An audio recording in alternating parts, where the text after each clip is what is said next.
Hello everyone, Shadefire here, and today for Aliens April, I'm taking a first impressions look at Alien vs. Predator, The Last of His Clan, for the original Game Boy. Now, I'm not expecting much of this game. I launched it up and it did seem pretty janky, but that was a surprisingly long intro for a original Game Boy game. Let's get in here though and check it out. Alright, here we are, the last of our clan, the Predator, and boy does he take up a lot of the screen. Alright, so we have the wrist blades, we can jump, and I think this is how we switch. You can see the top right there, it shows how much ammo we have for each of these, which is none. The only thing he brought was his invisibility system and the wrist blade, which makes sense because they're attached. How does this work? Alright, so I can cloak and it makes me flicker. I don't think I need that. Also, does that... How do I disable that?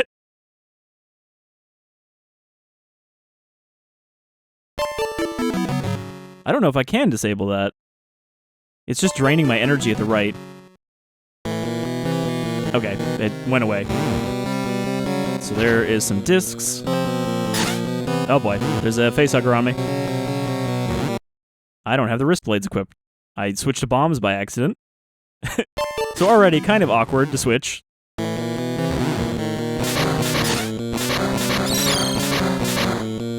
Alright, that worked out. I have 5 HP. Good squat walk. Using those powerful thighs to walk in the most awkward way possible. Alright, let's try stabbing a Xenomorph. I saw one. He kind of walked off. So, the story is also basically, yeah, the Predators fucked up, and their hubris came back and immediately killed them. Gotcha. I think these goopy things in the back are supposed to be humans and eggs.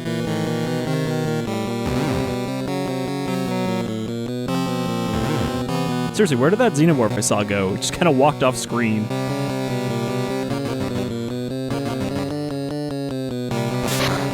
Oh no, a wall. I must use a bomb here, I think. Which we did pick up. So, place one of those.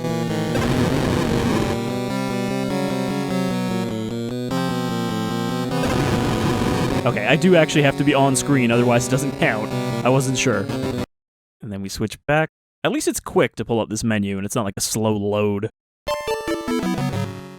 It'd be nicer if it just switched through them without pausing the game.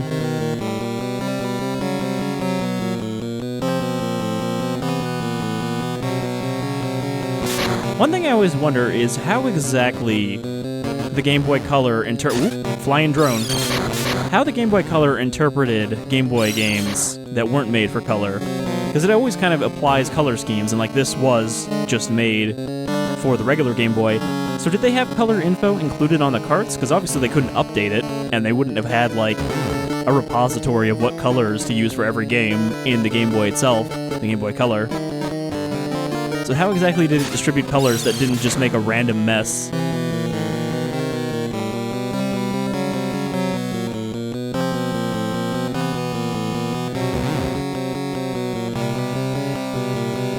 Oh, I think I've just backtracked all the way to the start. I just looked at the map.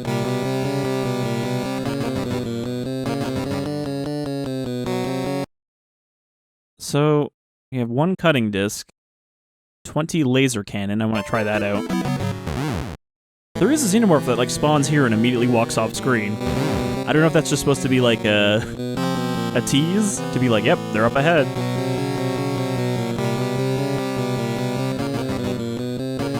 It looks like we don't have a timer, though, thankfully.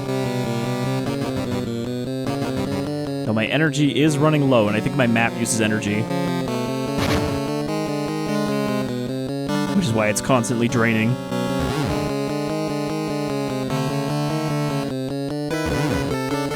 Man, it does not like when I jump, though. That definitely kills the frame rate. Hey, look, a tapeworm. Or a hammerpede from Prometheus. I like cringe a little bit every time I reference Prometheus. I don't want to acknowledge it, but I do.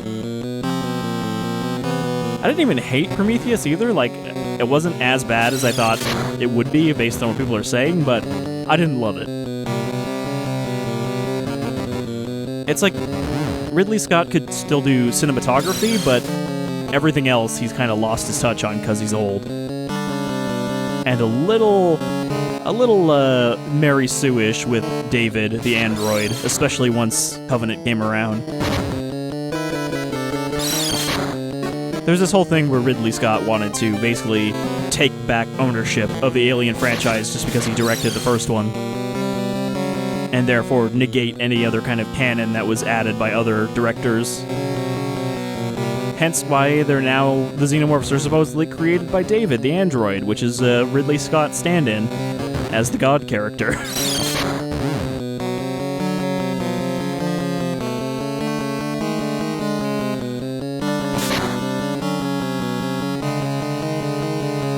I also got my girlfriend to watch Alien vs. Predator Requiem with me. I enjoyed the first AVP movie because, you know, it was a decently schlocky kind of setup.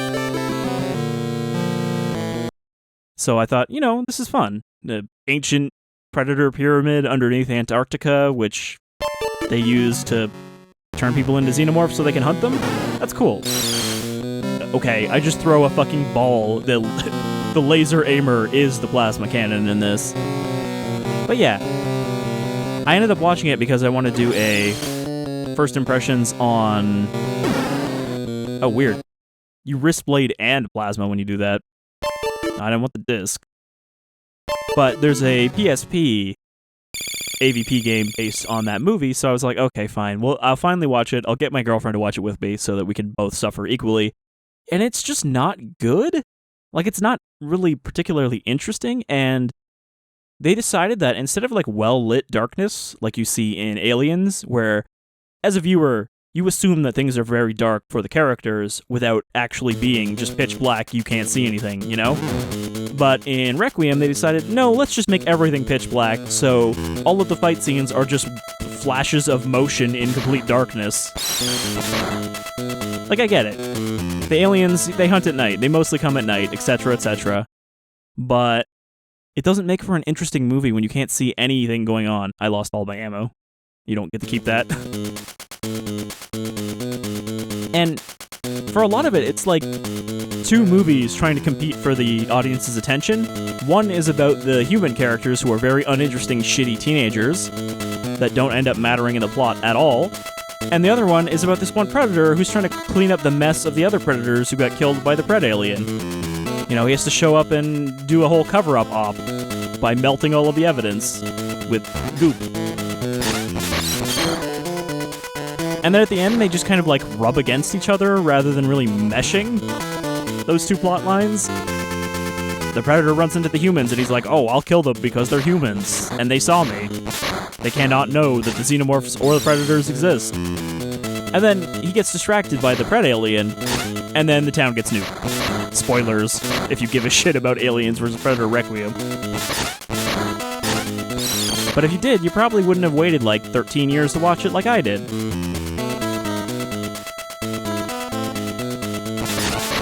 I love the way these guys just kind of skip towards you all happily, like, whoa, prey. But I am not prey. I am predator. Hear me roar. I'm definitely inserting a digitized, like, 8-bit version of the Predator roar if I can find it.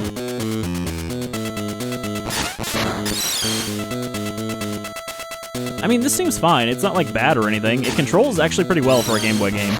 Like, aside from the slowdown when you jump, it's actually pretty manageable. And this probably would have been decent for a original Game Boy game, where I don't think a lot of complexity was really expected. It was still kind of a novelty to be able to play on the go. I mean, you know, even the Game Boy Color didn't have that much, like, animation complexity. I just wish maybe the Predator wasn't so big. He takes up, like, a fifth of the screen. But yeah, it seems like they just drop you into these levels, and then you wander around. Occasionally, you need something to open up part of the area. And then you get to the end and lose all your ammo and have to do it again. Music's not bad, though. It's not great, but it's just like, you know, it's decent. It's a good little jam for punching out aliens. I almost feel like I don't need my other weapons. Okay. There's another bomb here. Bombs.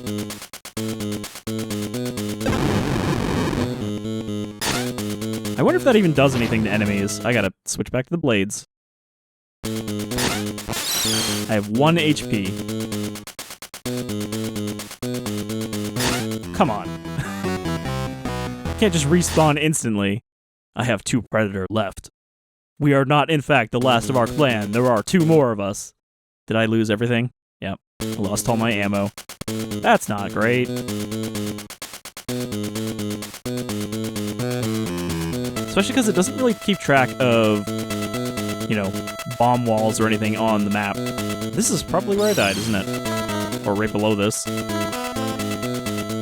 The environment's pretty boring, though. I don't know if that changes eventually, but right now it's like literally just aluminum siding and the occasional egged person.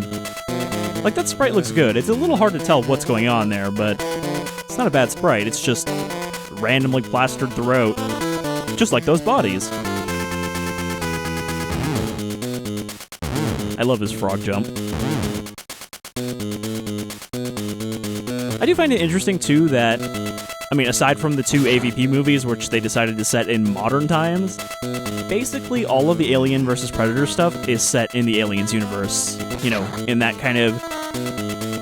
Like, obviously the timeline is different from movie to movie. Aliens takes place 50 years after Alien, but that general future setting of Aliens is pretty much the setting for Alien vs. Predator as well, because Predators don't really have a lot of lore coming from their own franchise.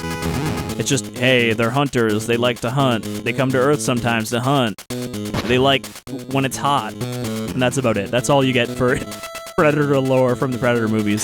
So I haven't seen The Predator, which is the most recent one. I've heard it's very bad. I did like Predators, though. I thought that was alright. Or it's just a group of humans from different backgrounds dumped onto a game-preserved planet to be hunted by Predator bad bloods. Which are like regular predators, except, I guess, they have, they hunt predators as well. That's the only difference. I bet you can see that flicker. I guess that's just the game, because, like, it's not an emulator problem. It just seems not that uncommon for games on the Game Boy to have that kind of flicker. Okay, did I get bombs yet? We just picked them up, right?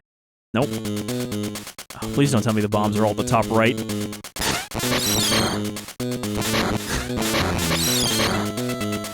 These Xenomorphs also basically make Pokemon calls when you hit them. Oh man, getting off the ladder is a pain. Yeah, this guy just respawns every time, so that's actually really shitty.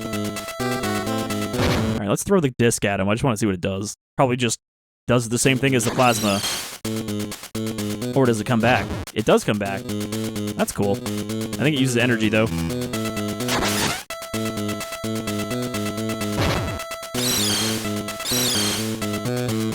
I can't tell if it uses energy because my energy is constantly ticking down.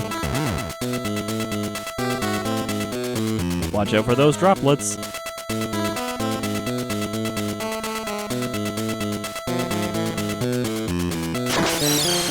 I actually don't even remember now if the disc is ever used in either of the original Predator films. I think it is used in Predator 2, but I don't remember it in Predator 1, and I watched Predator 1 not too long ago.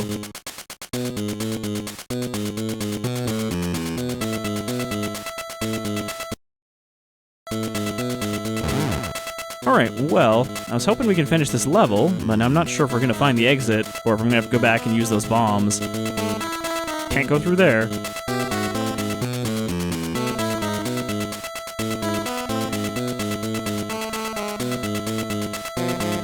I think I need to use the bombs to get a key card to go through that door so that I can get to the next level. Which, you know, it's better than just having it be straightforward, go straight to the end. Oh, my disc fell.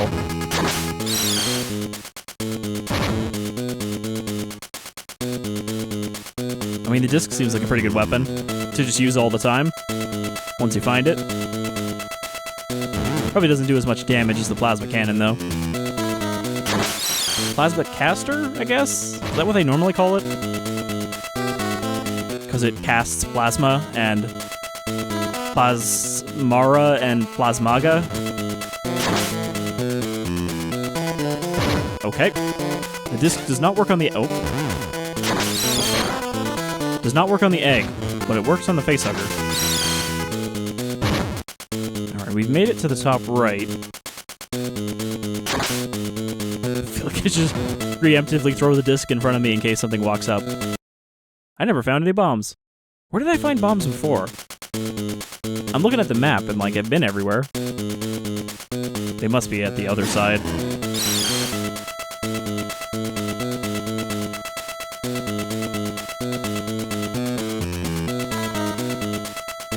I never thought I'd see so much crouching duck walk from a predator. So yeah, this actually... Oh, there's the key. How the fuck do I get up there? I got up there before.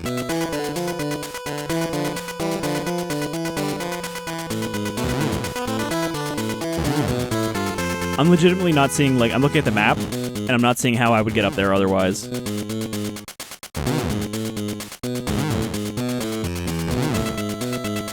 Because didn't we get that key the first go? Oh, hold on.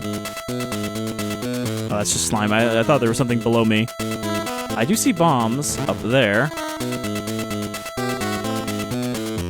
And this is a pointless room? So I guess I just didn't take the turn to get those bombs.